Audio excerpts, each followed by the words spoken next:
I'm very involved in both kind of Connecticut and New York politics, and I feel so goes New York, goes Connecticut, and it's very influential state, very much like California.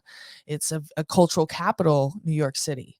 So in New York, there's a lot of bills that are being brought up right now or could potentially be brought up right now in this next voting session. So I think the number one authoritative place to go for information specifically pertaining to medical freedom and getting your updates, because again, we can't trust these headlines. They're not going to tell you the full story. The number one place that I go is Teachers for Choice. Teachersforchoice.org. This is updated by Michael Kane. He is a teacher like me who was fired for refusing to comply with the vaccine mandate in New York City. He created Teachers for Choice in August 2020, actually, when they started giving us the mandated COVID tests in schools.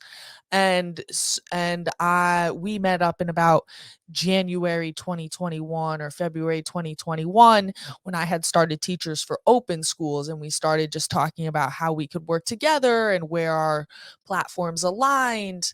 And he's just been a huge force. So teachersforchoice.org. And he recently put out this article about what are the bills that we need to watch in Albany. And again, even if you think that you live in a state that's safe or um you haven't had any of these issues in the past, I urge you to pay attention, because the past 2 years have really rolled out the red carpet for all sorts of interesting bills talking about health, talking about quarantine procedures, and sometimes they're not directly through the legislature. They are regulations that are being put out by the health department.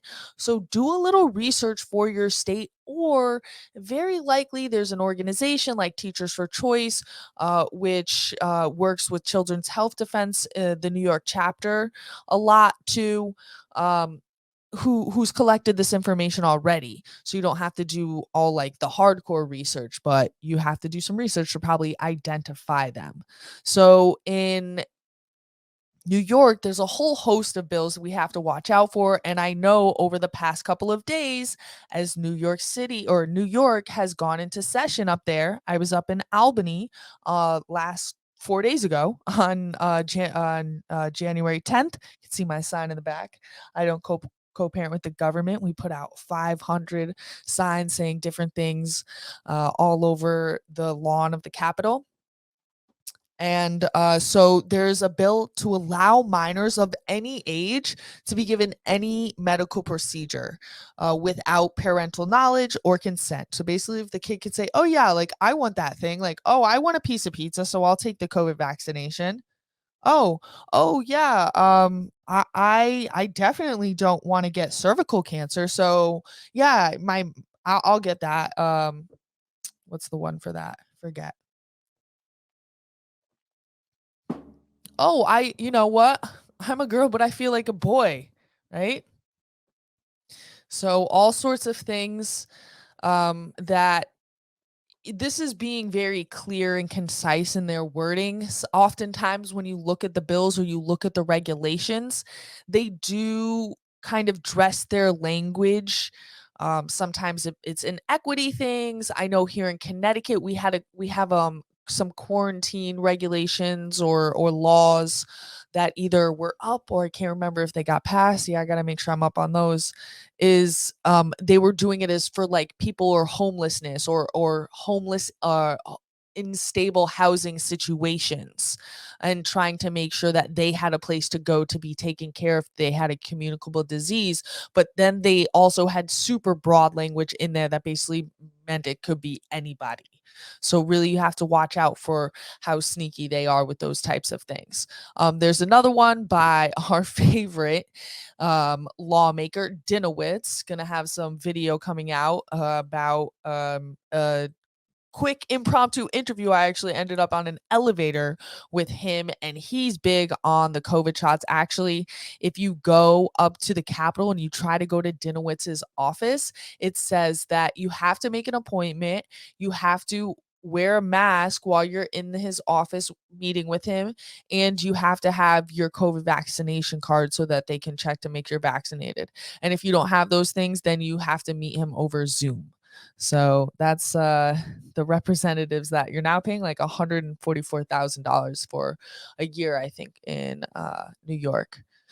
Another one, and this is actually a huge one. This is a vaccine database for all adults. And this is really the beginning stages of the social credit, right? That you must have pass certain standards in order to enter into certain establishments.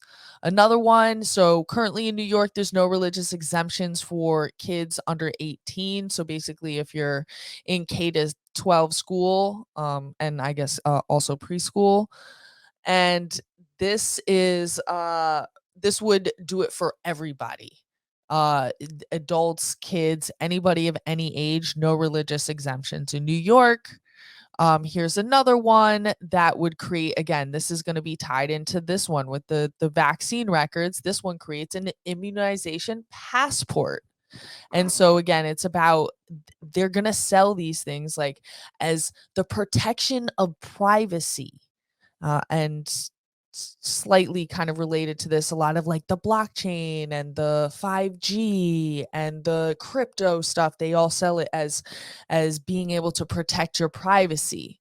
But really, if you're centralizing data, then it puts you at a huge risk for actually not having your privacy protected. Then there's another bill, mandatory COVID-19 shots for college students, and this one was just reintroduced. So again, these are bills that have been up in the past that have people have floated. This bill has actually been introduced in the 2023 session. So mandatory COVID shots for college students. That is in play. So make sure if you're in New York or if you have friends in New York, you tell them you can go on the website, I believe, and mark yay or nay. So that's like at the most basic level. The next thing is to call your rep. Then after that, write them letters, ask for an in-person meeting in your district, right? These are all ways that we can make sure our voice is being heard, and they know that if one person is seeking them out, you represent a whole lot of other people. We have to let them feel that pressure, especially on the heels of in New York. New York actually flipped a couple seats. The reason that the Republicans were able to get a majority in the one chamber is because of the work they did in New York. Yes, the deep blue state of New York turned redder this past election. And so, especially if you're in a place like New York, make sure you keep the pressure on these people. And this is what they are trying to distract you with these headlines, right? They want you caught up on like, oh, Biden did this, but Trump did this. And honestly, that's business as usual. Not saying it should be given the pass, not saying we shouldn't say, hey, don't do that. Not that we shouldn't demand that our federal and presidential elected leaders are held accountable. But we need to make sure that we are putting equal and, I would say, even more of our energy into what is happening at your state level, what is happening at your local level, what is happening, with your school board. My school board, we had a member resign, and now we have it was a Democratic member, it has to be somebody from the same party. And so now there's a runoff between two Democratic people and the board has to vote. And so again, we should be reaching out to our school board members and saying, hey, I want this to be the person who you vote for and not that person, right? We could be writing op-eds in the newspaper. We can be making social media posts on these things. We actually have influence over local politics, and it's just about us getting involved rather than getting caught up in the culture wars, right? Again, not that these issues aren't important, but you see what they do with the headlines. You see how they try to spin things.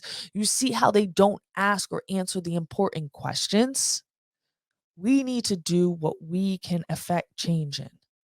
And that's paying more attention to those state and local politics and getting less caught up in pointing fingers and talking about how bad Trump is or how bad Biden is or how much you love Trump or how much you love Biden or whatever, whoever the person is.